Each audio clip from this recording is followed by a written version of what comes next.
In postseason football, you need to find that extra gear.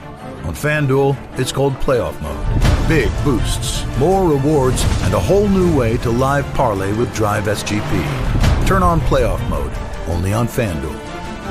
New customers bet $5 and get $300 in bonus bets if you win. 21 plus and present in select states. First online real money wager only. $5 deposit required. Bonus issued as non-withdrawable bonus bets which expire 7 days after receipt. Restrictions apply. See full terms at FanDuel.com/sportsbook. Gambling problem? Call 1-800-GAMBLER or visit rg-help.com. Every day at Sierra, you'll find top brand apparel, footwear, and gear for 20 to 60% less than department and specialty store prices. And during clearance time at Sierra, those incredible prices are 40 divided by 2.5, carry the 1, even lower. And when you shop clearance at Sierra, you can save a whole lot more on everything you need to get active and outside. That's a lot of saving. Epic brands, vast selection, teeny tiny prices. That's Sierra. Visit your local Sierra store today or shop online at Sierra.com.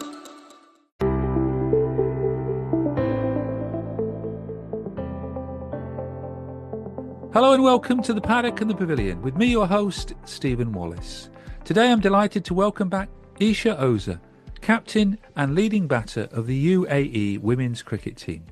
Esha joins me to discuss the UAE's busy international programme in 2025, outline the team's plans for 2026, share her thoughts on this year's Women's T20 World Cup in England, and reflect on the current state of women's cricket in the Middle East. Hello, Esha. Good to have you back on the Paddock and the Pavilion. Hello, nice to be back again.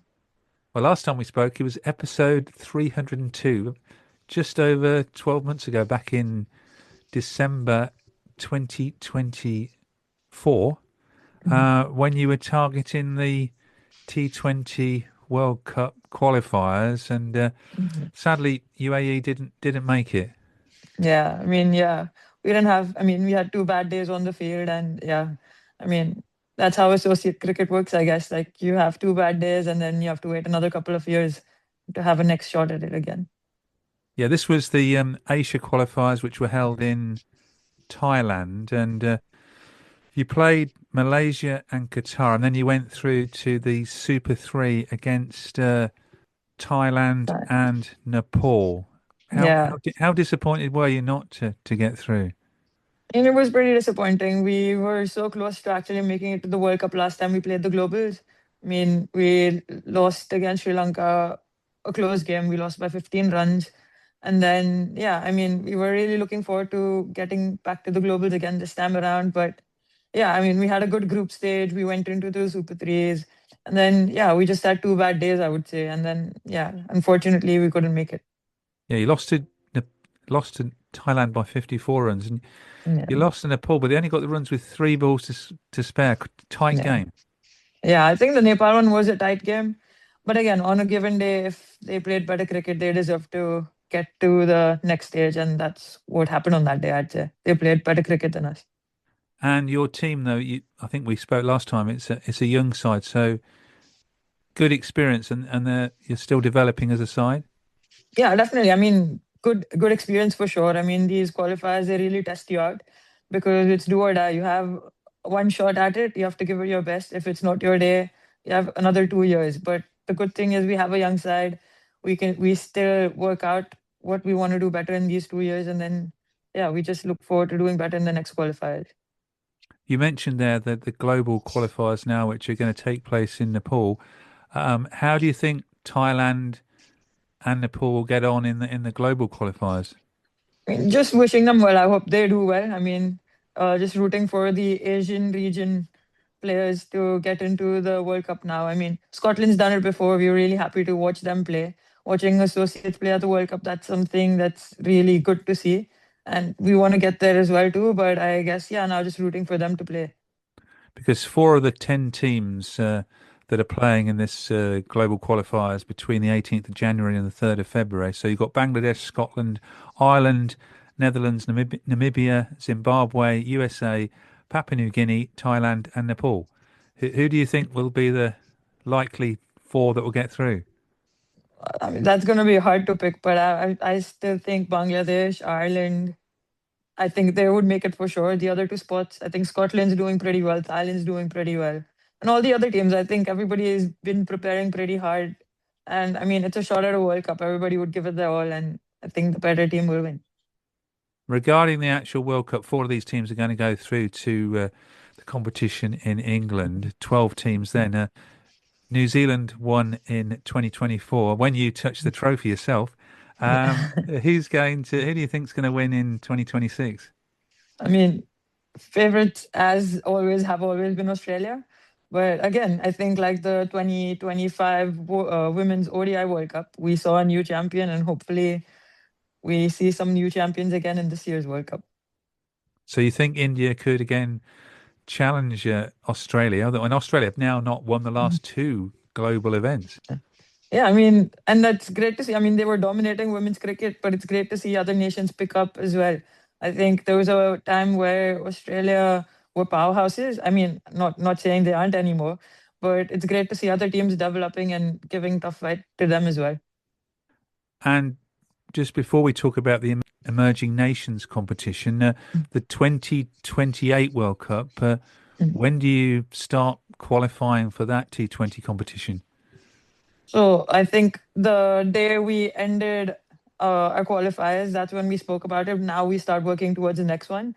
So what's gone's gone. You can't get back to that. But so the next time we step out on the field to train, that's when we start working towards and aim for qualifying for that World Cup. So that's what we aim at. And I think we would have our qualifiers in the coming year, end of this year or coming year.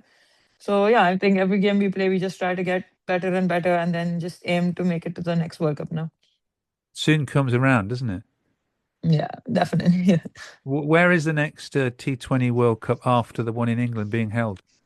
I think it's in Pakistan, from what I remember. Yeah. Let's talk about another tournament, the Emerging Nations competition. I think it was the first one they'd held, and featuring Thailand, yourselves, Netherlands, Scotland, Uganda, Namibia, Tanzania, and Papua New Guinea, and you came second. Yeah, I think that was a great tournament. I think that's something that's going to keep happening every year. So it's great for the associate teams to bridge the gap between all the regions as well. And yeah, I think we came second. We came second on net run rate. I mean, we played the second last game. And then, yeah, it was upon, I think Scotland and Thailand played the last game. And then Thailand won that. They chased it within a few hours and they were up on net run rate. But I mean, amazing tournament. We beat a few teams that are actually going to play the globals now. So, I mean, that was good for our team. That was good for our girls to get that confidence that, yeah, 2 bad days don't define what we can do as a team. Yeah, you won 5 games out of 7. You came second, and you beat Thailand in the competition. Yeah, I think, So that's what, I mean, we couldn't do that. That's what we kept on thinking. We couldn't do that in the qualifiers, but that's why we wanted it even more badly now. So when we went out on the field that day, we were like, no, we need to do this. We need to win this game because we are good enough and we need to play that way. And how important do you think this competition, which is going to be annually, is, you think? Yeah, it's going to be an annual tournament. And a successful one for you as well, because you were the player of the tournament. Yeah, I mean, I was happy I was able to contribute, but still, I think those 2 games in which I wasn't able to contribute, if I would have done better, then maybe we could have come on the winning side as well. So instead of runners up, if we would have lifted that trophy, it would have been even better. Looking at the results, you lost 2 of the first 3 games, so to bounce back and come second, you must have been really proud of the team. Yeah, definitely. I think our girls, they're always ready for a fight. They've proved that in every game we've played. I mean, we didn't start off that well, but then to come back into the tournament and then win 5 on the trot, that's something that I'm really proud of the girls for achieving. And after that, you played the Gulf Cup in Amman, where you beat the hosts in the final. Yeah, I think Gulf Cup, that was good as well. I think that was the first ever tournament I played internationally when I debuted for UAE. And then to get back and play that again this year, I mean, it was a great tournament. We played against all GCC sides. And yeah, it was great to come back home with the trophy and finish off the year well. How do you see the cricket now in the Middle East? Is it continuing to grow? I mean, obviously, the UAE are the premier team really in that region, but are the other teams all improving? Yeah, I think they're definitely improving from what we've seen in the past years. I think they're definitely on the rise. I think women's cricket globally is on the rise, and I think the same goes in the Middle East. I think seeing one team I would give a big shout out to was Saudi. I think the way they played in the 2022 Gulf Cup and how they've come back and played this year, I think you can see a massive change in a country like Saudi where women generally wouldn't pick up a bat and ball. To see the way the girls came out and played their cricket, it was something really inspiring to see. And are you seeing more and more girls and women that are playing cricket in the Middle East region, and particularly in the UAE? Yeah, definitely. I think especially after the World Cup that happened last year, I think we're seeing a lot more girls join in academies, train every weekends, go play games every weekend. And yeah, just the development programs getting better as well for the girls. We have an under 15 tournament, under 15 league that's happening for the girls as well. And there are, I mean, I would say thousands of girls who are actually playing the sport now here. Well, that's good to hear. And the other thing that was particularly pleasing for UAE cricket is you played ODIs for the first time in Yeah. 2025.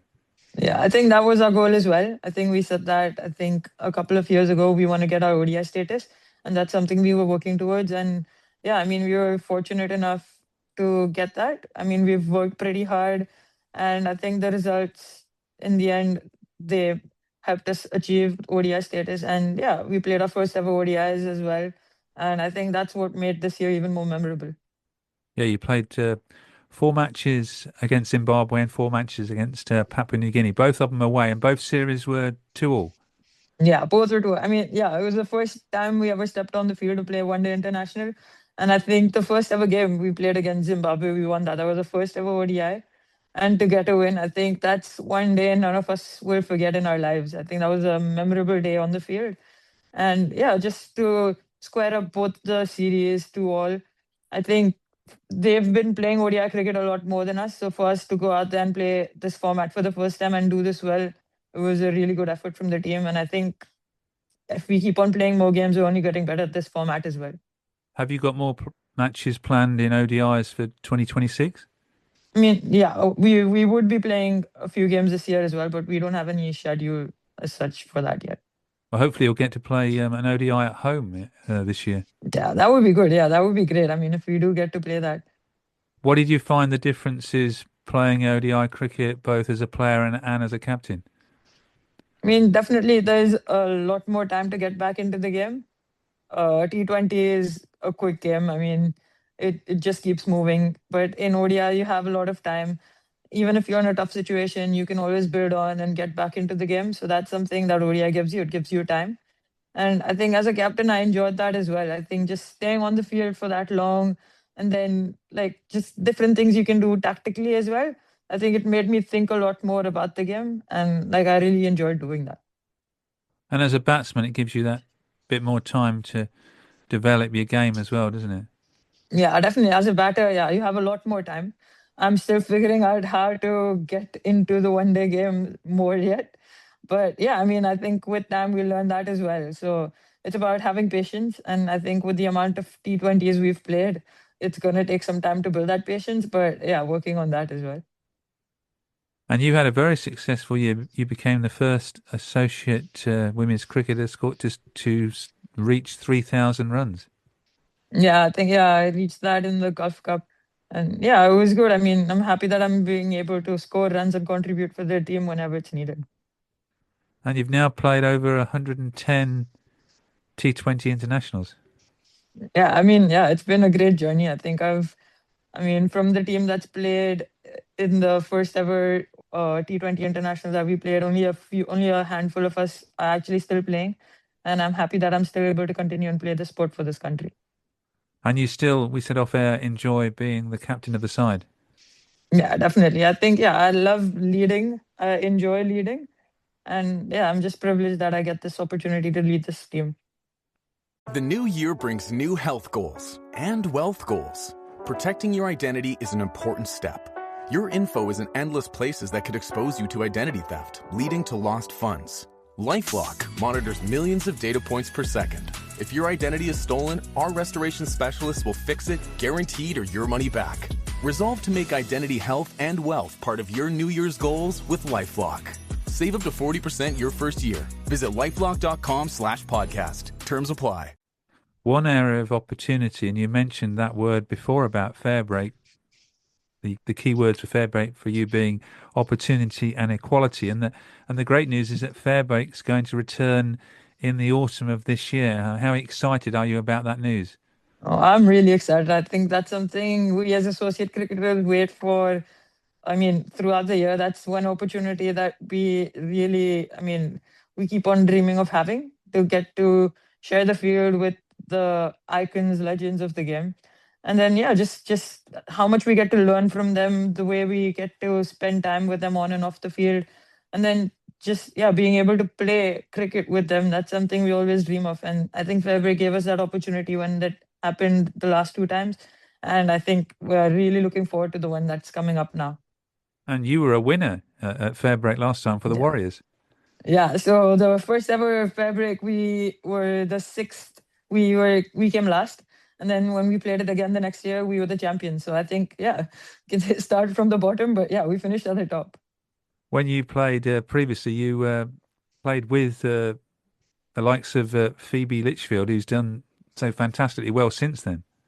Yeah, I think Phoebe Litchfield, having her on the team, having Haley Matthews on the team, having Mignon.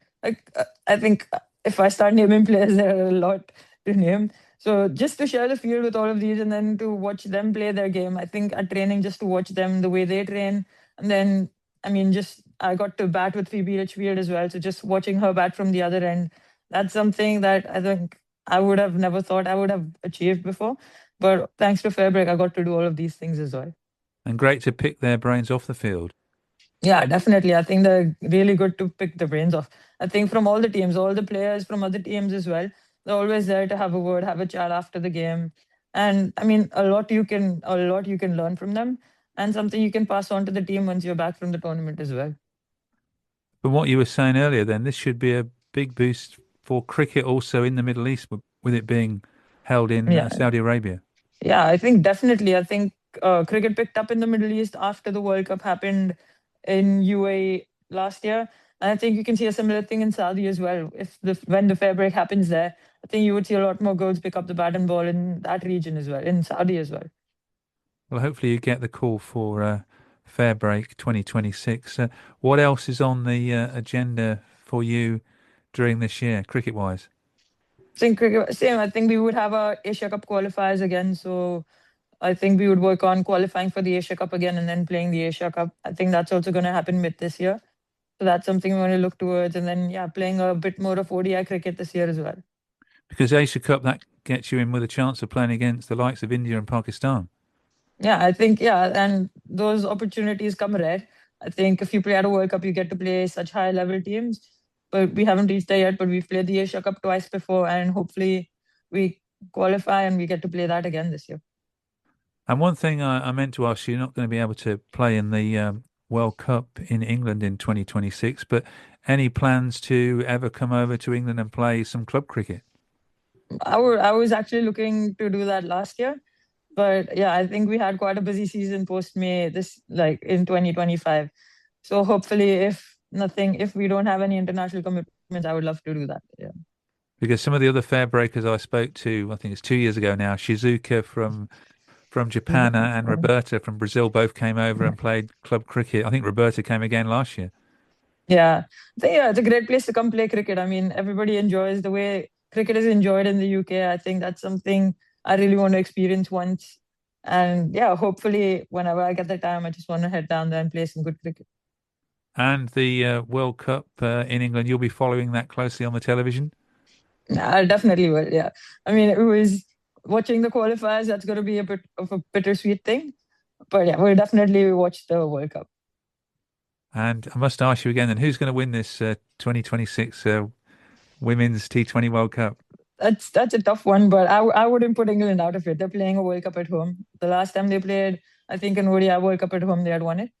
And I mean, I wouldn't put them out of it, but I think all the other teams are doing well as well. So I think up to the lead of the tournament, we'll get to know who's the better team at that given time.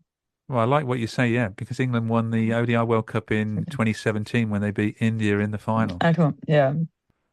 Thank you very much, Esha, for returning to the Paddock and the Pavilion. The very best of luck for 2026 and congratulations on a special year for you in 2025, albeit sad to see that the UAE won't be in England in 2026, but hopefully in 2028 you will make the T20 World Cup. Yes, thank you. Thank you so much. It's always great to have a chat with you and hope to have a chat with you again soon.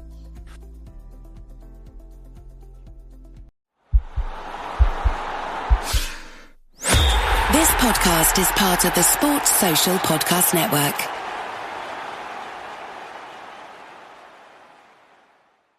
Switching between different tools to finish a project can feel stressful and disjointed, especially while juggling tight deadlines in a fast-paced work environment.